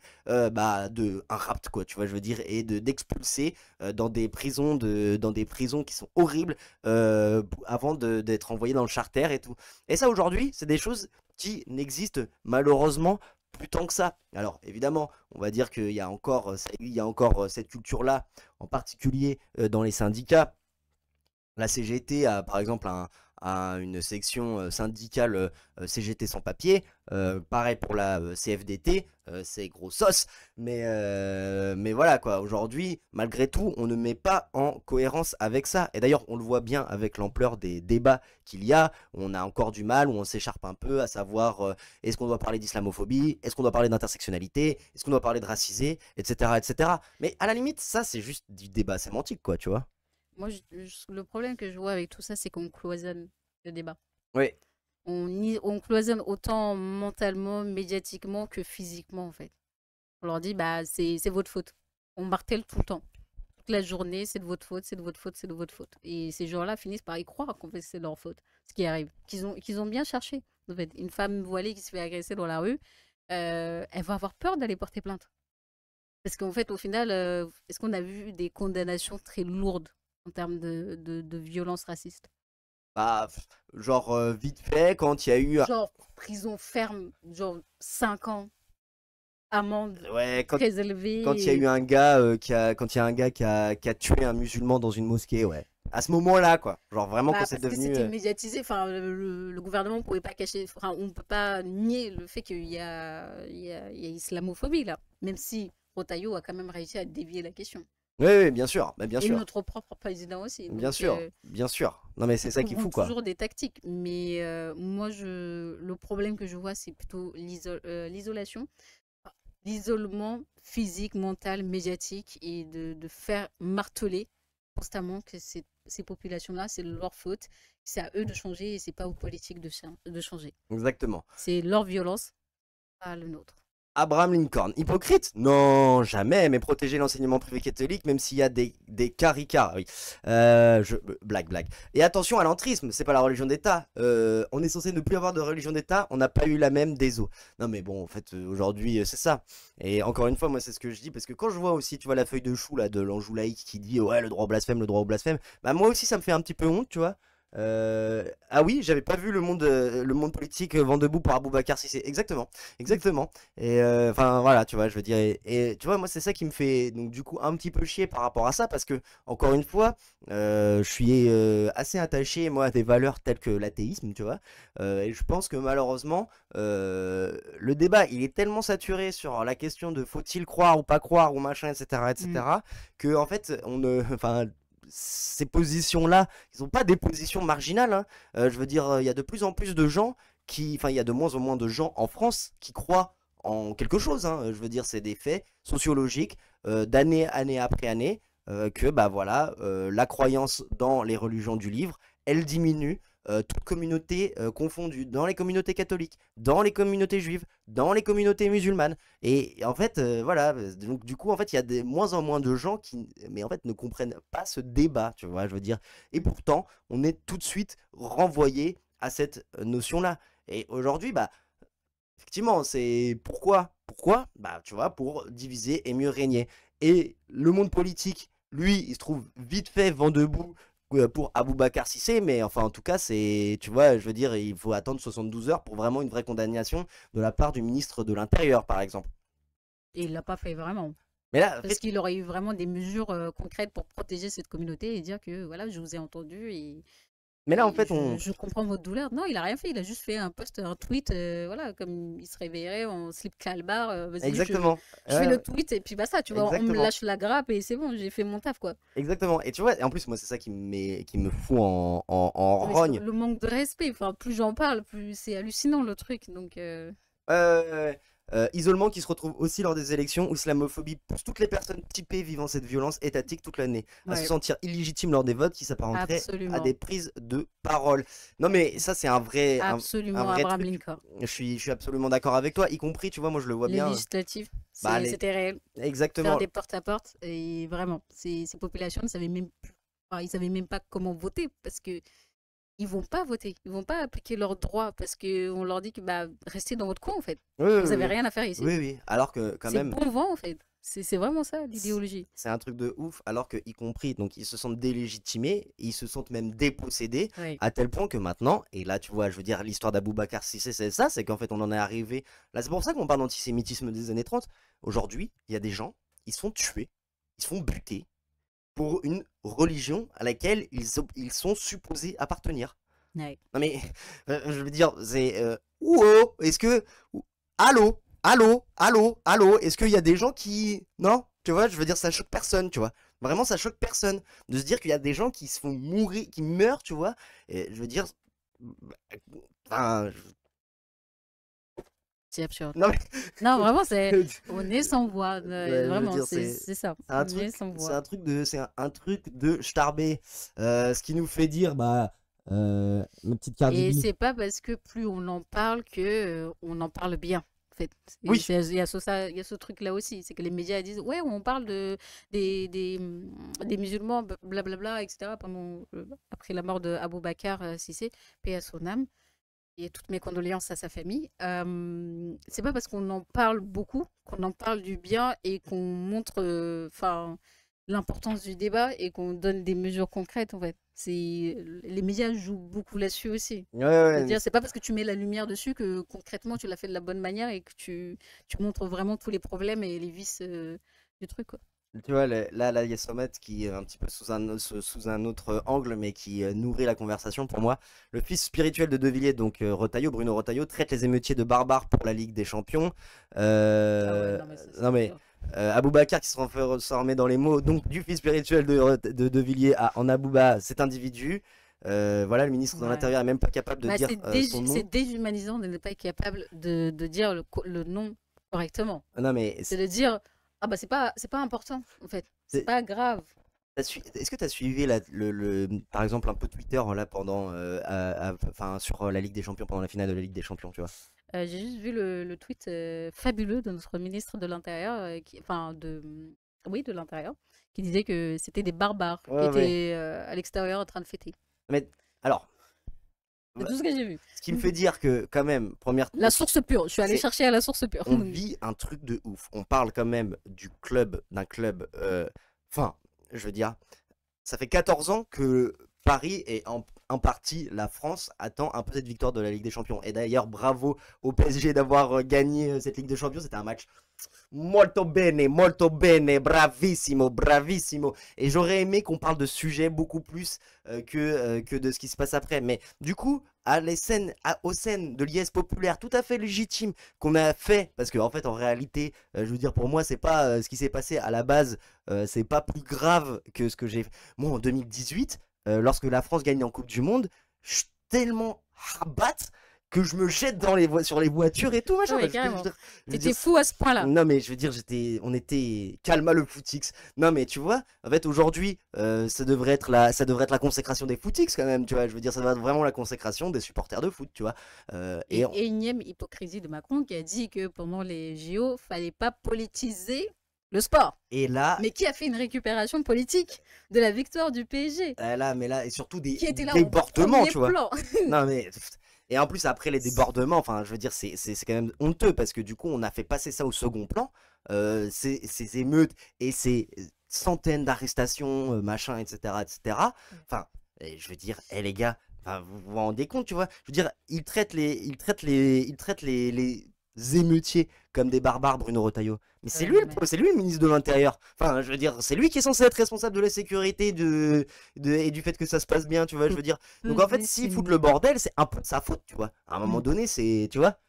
Bah, il les déshumanise, et comme disait Abraham Lincoln sur Aboubacar Cissé, oui, et dire cet individu au lieu de la victime, c'est aussi le placer dans du lexique policier pour le mettre, malgré sa position de victime, dans une position de coupable potentiel. Exactement, Ouais. exactement. Et ça fait. C'est le déposséder de toute humanité pour dire, voilà, bah en fait, Ouais.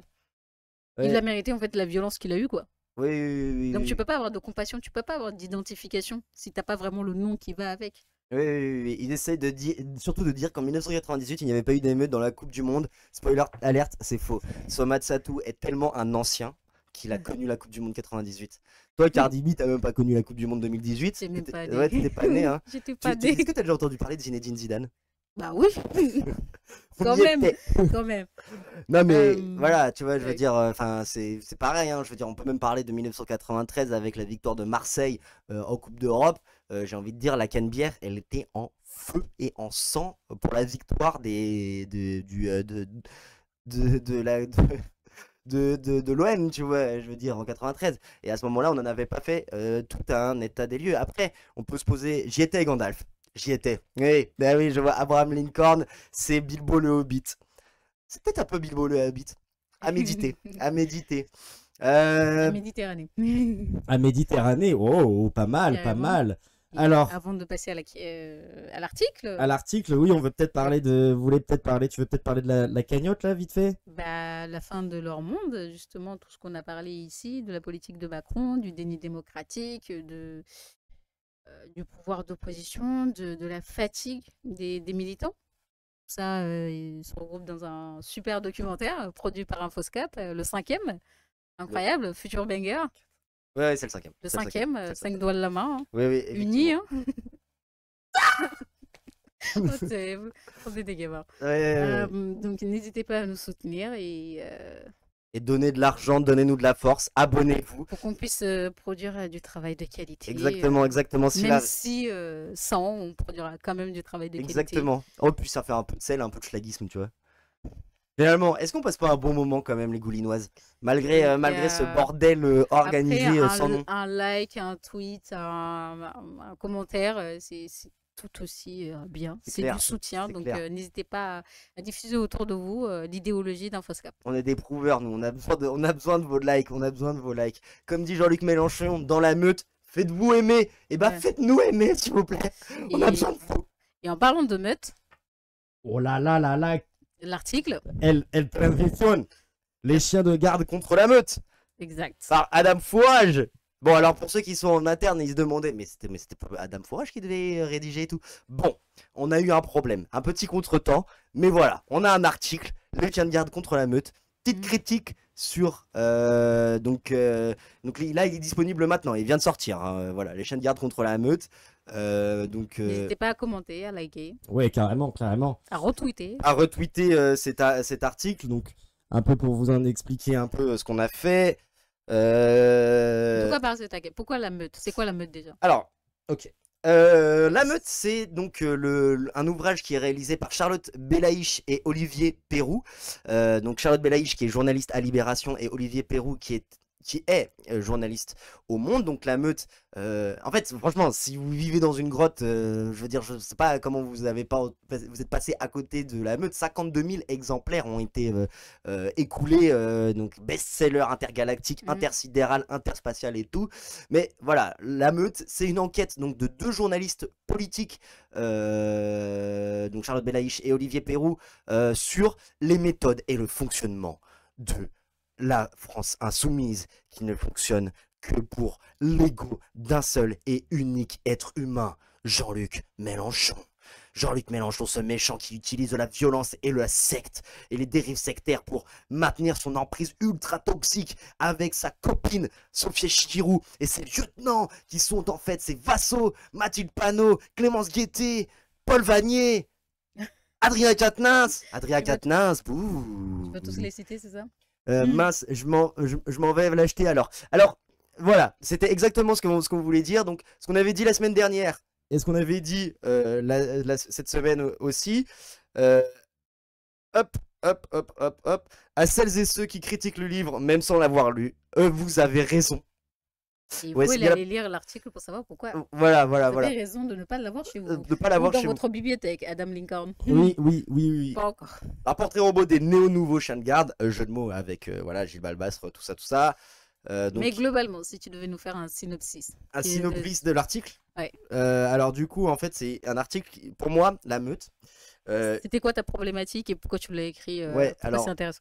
pour moi, La Meute, il en dit beaucoup plus sur les journalistes qui ont écrit et sur le mode de production et de rédaction d'enquête de cette manière, de ce genre d'enquête, que en réalité du fonctionnement interne de la France Insoumise.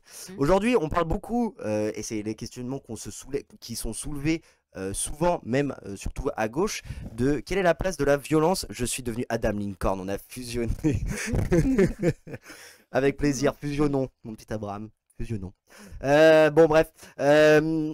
Du coup, on parle beaucoup de la violence justement inhérente à l'engagement à la politique en off. On en parlait justement entre nous, tu vois. C'est vrai que effectivement, même nous on le constate au quotidien. La politique, c'est pas quand tu t'engages, c'est pas forcément des lieux qui sont extrêmement safe. Mais aujourd'hui, il y a quelque chose et il y a un endroit qui est encore moins safe que l'engagement. C'est ceux qui dissertent sur l'engagement, c'est-à-dire les journalistes politiques qui font des enquêtes. Et en fait, leurs enquêtes, c'est quoi? C'est juste, bon, bah, ils vont aller bouffer dans la cantine du 7e. Littéralement, hein, c'est ce qu'ils disent. Hein, ils vont bouffer dans la cantine du 7e pour aller récupérer toutes leurs sources, etc. Faire leur bouquin. Leur bouquin, c'est genre un bouquin de just chatting de Twitch, quoi. Et Franchement, juste hein. problème de méthode, t'es pas un bon journaliste si tu proclames la neutralité absolue de ta part. Non, mais voilà. Tu peux pas être neutre. En Exact. tant que journaliste, tu ne peux pas avoir la neutralité. Exactement. En plus, tu vois, Pour moi, c'est pas possible. il y a un moment donné, tu vois, je veux dire. Rien que dans le choix des mots, de la formulation, c'est un choix qui vient de toi, c'est un biais d'interprétation qui joue beaucoup sur la recevabilité de tes propos. Exactement. Et sur l'interprétation qu'on peut en faire. Donc en fait, tu vois, je veux dire, moi, l'ouvrage, bah voilà, donc ça, elle, c'est Charlotte Belaïch. Et lui, c'est Lui, c'est voilà, Pérou. Olivier Pérou, quoi. Bon, allez, on accepte. Donc ça, ils ont été interviewés au Poste. Donc au Poste, c'est le média donc de David Dufresne qui a réalisé notamment Un pays qui se tient sage pour ceux qui on connaissent, pour vraiment les gros kiffeurs de la carrière de David Dufresne. C'est aussi lui qui a révélé l'affaire Tarnac, donc Bernard Squarcini, toutes ces conneries. Mais non, c'est pas des conneries. Donc voilà, moi je m'y connais pas assez sur l'affaire de Tarnac, je peux pas trop en parler in extenso. Il est passé par Libération lui-même. Donc ce gars, c'est vraiment un gars qui bosse vraiment bien. Et il a eu la présence d'esprit d'inviter Charlotte Belaïch et Olivier Pérou. Donc voilà, regardez comment ils sont beaux là, tu vois, je veux dire. Qui de mieux pour en parler de son propre travail que les gens qui ont travaillé dessus. Exactement, exactement. Mais rien qu'avec leur visage. Bon, alors elle a pas l'air d'être, elle a pas l'air d'avoir passé un bon moment. Je n'aurai pas le visage. Lui non plus. L'expression faciale en fonction de la qualité. Ah ouais, alors par contre, effectivement, ce qu'on peut juger, c'est bel et bien déjà, ne serait-ce que leur habitus. En fait, ça se voit que c'est des petits bourgeois. Hein. Moi, je suis désolé de le dire, mais tu vois que les gars, ils ont pas connu la cahier, quoi. Tu vois ce que je veux dire? Rien qu'à leur style, tu vois, je veux dire. Bah, ouais. Tu vois, je veux dire, c'est ce que j'explique dans L'habit fait le moine, du coup. Bah. Là, en l'occurrence, oui, là, l'habit fait le moine. D'un point de vue sociologique, là, c'est vraiment, ils n'ont pas fait d'effort sur ce pont, quoi. C'est un spin-off de Friends. Non, ce n'est pas un spin-off de Friends, malheureusement. Je préfère Friends. Moi aussi, je préfère Friends et pourtant, je déteste Friends. Mais bon, après, voilà, chacun. Mais à choisir, voilà. entre le moins pire. Voilà. Mais en tout cas, voilà, pendant 1h30, donc t'as David Dufresne qui a cuisiné les deux journalistes et tout. Et vraiment, c'est symptomatique. Donc t'as Somat qui nous partage les liens. Donc merci à toi. Voilà, donc la meute, l'une des choses dont on parle peu dans cette période, et pourtant pour moi ça tombe sous le sens, tu vois, je veux dire, à tel point que, je veux dire, au-delà du fait que ce soit oui ou non un tissu de mensonge, au-delà au fait du oui ou non, tu vois, je veux dire, ils répondent ou non à un agenda caché, etc., etc. En fait, ça, on s'en fout, tu vois, je veux dire, tous ces trucs qui frisent avec le complotisme, des auteurs franchement, franchement, je vais vous dire, c'est con. C'est con de dire ça. C'est vraiment con de dire ça. Par contre, ce qui est vrai, et ce qu'on ne dit pas, c'est que du coup, là, on voit bien comment sociologiquement, encore une fois, fonctionne le principe des chiens de garde, de ces journalistes qui, même s'ils sont, les intentions sont peut-être bonnes, elles sont peut-être louables, et ben en fait, servent toujours les intérêts de la classe dominante. Et ils s'emparent finalement d'un questionnement qui est sain, c'est-à-dire, bah, quid de la violence en politique et dans les rapports au sein des organisations, la France insoumise, mais c'est le cas un peu partout, mais admettons aussi au sein de la France insoumise, tu vois, je veux dire, mais on n'évacue pas le sujet. On n'évacue pas le sujet. Parce qu'en fait, si tu veux, on prend plein d'exemples, mais tu vois, il y a une phrase qui est un petit peu, qu'on a beaucoup entendu parler ces dernièrement, le parti se régénère en épurant ses cadres. Voilà, c'est un truc qu'on entend souvent, c'est la méthode Mélenchon, nananani, nanana. Bon, en fait, en réalité, c'est pas Mélenchon qui l'a inventé, hein, je veux dire, c'est un truc existe autant à gauche qu'à droite, hein, j'ai envie de dire. Nicolas Sarkozy, quand il arrive au pouvoir au sein de l'UMP et puis après des Républicains pour préparer son élection présidentielle en 2007, il épure les cadres qui étaient tenus par Jacques Chirac. Voilà, Jacques Chirac, quand il prend la tête du parti au pouvoir, enfin de son parti à l'époque, le RPR, il épure. Le Parti Socialiste, je veux dire, il y a des histoires, mais invraisemblable sur la question du purge. Les communistes, bon attends, c'est des habitués de la purge, tu vois ce que je veux dire et tout. Ah, je veux dire, c'est pas du tout un instrument. Et moi, c'est ça qui m'interroge aussi. Comment des journalistes politiques peuvent à ce point ne pas connaître les enjeux politiques, tu vois? Je pense qu'ils connaissent les enjeux politiques et c'est pour ça qu'ils en jouent à se mettre des œillères. Ah ouais? Bah, si tu connais quelque chose, tu peux éviter. Alors que si tu connais pas, tu vas rentrer dedans. Moi, c'est comme ça que je vois les choses. On voit, ils connaissent. C'est juste qu'ils veulent pas s'y mouiller, quoi. Bah oui, ils connaissent les enjeux et ils en jouent. Ils en jouent à omettre. C'est pas de l'ignorance et de l'omission de l'évoquer, d'en parler, de relever les problèmes qui sont liés. Donc tu penses que c'est criminel un peu? Criminel, c'est fort, mais je pense que c'est un délit, oui. Un délit. Un délit de la pensée. Bah, en tout cas, c'est un délit de la pensée, oui. Ouais. Clairement, j'aime beaucoup cette expression. C'est un délit de la pensée. Ouais. Je vous la donne. Une omission volontaire. Et il faut une connaissance pour omettre. Oui, tout à fait. Pour moi, ça va de pair. Tout à fait. Donc voilà, donc là, cet article, qui a été un petit peu rédigé, voilà, comme ça. 15 minutes de lecture. Qui est, ma foi, hyper intéressante. Voilà, donc avec des petites citations qui décrypte sur qui décrypte et qui met en lumière les méthodes la méthode d'investigation de ces deux journalistes. Et le plus important, c'est la méthode pour arriver à la conclusion. Si la méthode n'est pas bonne, tu peux pas avoir une bonne conclusion. Et pour mener vraiment une enquête pour dire et affirmer que quelque chose est réel, faut que tu donnes tous les outils pour qu'on puisse reproduire ton résultat. On puisse reproduire ton enquête pour qu'on puisse arriver au même résultat si on l'appliquait à un autre parti. Sauf que, visiblement, là, spoiler, ce n'est pas le cas. Ah, je veux dire, encore une fois, c'est un truc qui est... enfin, je veux dire, en fait, pour moi, c'est surtout que c'est symptomatique aujourd'hui de ce ça devient aujourd'hui le journalisme d'investigation. Hein. Et ça, c'est un truc qui ne concerne pas uniquement je suis en train d'essayer de retrouver une source là, justement, à ce propos. C'est du journalisme d'investigation, de performance, comme on disait, la lutte de spectacle. Pierre Rimbert, du Monde diplomatique. Donc voilà, Pierre Rimbert, pour ceux qui ne connaissent pas, c'est l'ancien rédacteur en chef du Monde diplomatique, un gars qui vraiment, il a énormément travaillé sur la critique du journalisme, le parti des médias déjà en campagne et tout. Ça fait des années et des années qu'il parle donc du journalisme d'investigation et tout. Et aujourd'hui, il constate, et après donc moi je vous invite à lire un Pierre Rimbert qui est en plus l'une des plus belles plumes de France, et je le dis vraiment premier degré, hein. Il explique que même les, euh, les rédactions ou l'investigation IRN, genre Mediapart par exemple, franchement, il y a des fois des enquêtes où vraiment les journalistes de Mediapart, ils vont pas se fouler, tu vois. Ils vont pas se fouler. Et pourquoi ils vont pas se fouler? En même temps, si tu veux, ça obéit aussi à des logiques économiques. T'as pas tout le temps d'arriver, de mener l'enquête, ça prend du temps d'aller chercher, etc., etc. Donc ça va aller plus facile d'aller bouffer avec ton contact avant la kermesse du 16e, tu vois ce que je veux dire? Et après, tu peux écrire un article par rapport à ça parce que voilà, t'auras recoupé 2-3 sources avec ton truc et tout machin. Mais il y a Mais des du gens coup, qui sont devenus tellement flemmards Mm. et ça s'explique Pierre Imbert à longueur d'article, que maintenant ils attendent juste les appels, les coups de fil. Mais est-ce que c'est du journalisme ça? La question mérite d'être posée, tu vois. ouais, bah, et du coup, comme on disait tout à l'heure, l'argent dirige le monde et dirige la pensée, dirige les problèmes où on va mettre la lumière dessus, Bah oui, oui, oui. dirige les caméras et l'angle d'analyse des problèmes sociaux.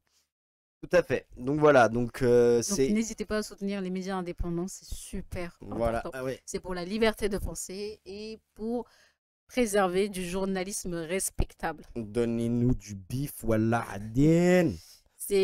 Faut rendre l'information accessible et libre. Voilà, exactement, Elle exactement. n'a pas à être piégée dans le 440 ou le Nasdaq parce qu'un tel milliardaire a décidé que cette information était plus Oui, importante oui. qu'un autre. Surtout Donc, que justement l'information elle s'enrichit, elle se nourrit parce que ouais. avec justement le débat contradictoire, tu vois, je veux Oui. dire, nul ne peut prétendre à avoir la vérité. Faut des contre-pouvoirs. Exactement. C'est hyper important.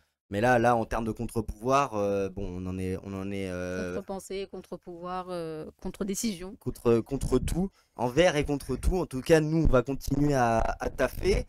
Est-ce qu'on a autre chose à rajouter sur cet article ou sur cette émission? Bah, allez lire l'article. Voilà, C'est tout ce que j'ai à dire. voilà. Allez lire cet article. Il est incroyable. Ah, il est merveilleux. Bah. Contre Kems si tu veux, Abraham Lincoln. Uno. Contre Uno. Allez, on y Allez, va, c'est on y va, parti. on y va, on y va, on y va. Weverse. Oui, Uno c'est ça, Weverse. c'est ça, c'est ça. Mais allez lire article écrit par Adam Fourage qui mérite vos 15 minutes. Je vous le promets, ce sera pertinent et ça vous évitera d'acheter un livre. J'ai fait nuit potentiellement. blanche là, pour l'écrire cet article-là. Je vous jure, je l'ai fait en plus, c'est Il vrai. s'est donné à fond. Donc bon. Je l'atteste. Voilà, en fait, tu vois, je veux dire, elle est en train de subir, tu vois, j'ai tellement fait nuit blanche, j'ai dormi là, je sens mauvais, je pue, c'est l'enfer, c'est l'horreur, on n'en peut plus, on est mort, on va mourir. Même Bayrou est en train de mourir derrière. Même Bayrou, il est là, regardez-le, il est tout triste, Bayrou, tu vois. Ça mérite 15 minutes, ok, j'en donnerai pas une de plus. Bon, déjà, si tu donnes 15 minutes, Déjà c'est que tu ça serait donnes bien. 15 minutes, c'est déjà beaucoup. Ça fait déjà Merci Abraham plaisir. Lincoln. Exactement, exactement. Merci à vous de nous avoir écoutés. Goulinoise, merci de n'avoir participé à ce stream. Voilà, hein, on va se dire à la semaine prochaine. On est sur la dernière ligne droite. On est sur la dernière ligne droite. De la saison et Exactement. de l'épisode là. Exactement, exactement. Moi, la semaine prochaine, je n'anime pas. Hop, c'est ma semaine où je suis en off. Mais on va retrouver Cardi B. Cardi B. Merci À pour votre l'émission. service. Merci à toi, Staffy. Merci à vous tous. Hein, Merci. vraiment, voilà. Donc, évidemment, hein, je remercie toujours les clochards, les Abraham Lincoln, les Somates qui ont été présents, les CD Delru qui nous ont permis de faire vivre cette émission. Voilà, hein, c'est votre soutien qui garantit notre indépendance. C'est aussi votre soutien et votre participation qui garantit le fun et le divertissement. Avec vous, cette émission, sans vous, cette émission, elle n'existe pas. Donc, un grand merci à vous toutes et à vous tous. Voilà, est-ce que j'ai d'autres choses à rajouter? Je ne sais pas, je laisse... Bonne soirée. Bonne soirée, bonne Topette. lecture. Bonne lecture. Voilà, abonnez-vous. Allez le Football Club de Nantes. Qu'est-ce que je dois dire de plus? Maman, je t'aime. Pikachu, t'es la plus belle. Vive Paris Saint-Germain. Vive le Paris Saint-Germain. Non, pas vive le QSG, le Qatar Saint-Germain. Et voilà, non, j'attends qu'en fait Somat il essaye de prendre la régie, mais il veut pas. Bon, bah, tant pis, je vais faire la transition moi-même. Il est Bonne méchant. soirée. Topette à toutes et à tous. Merci beaucoup. Et merci à vous pour l'émission. Merci.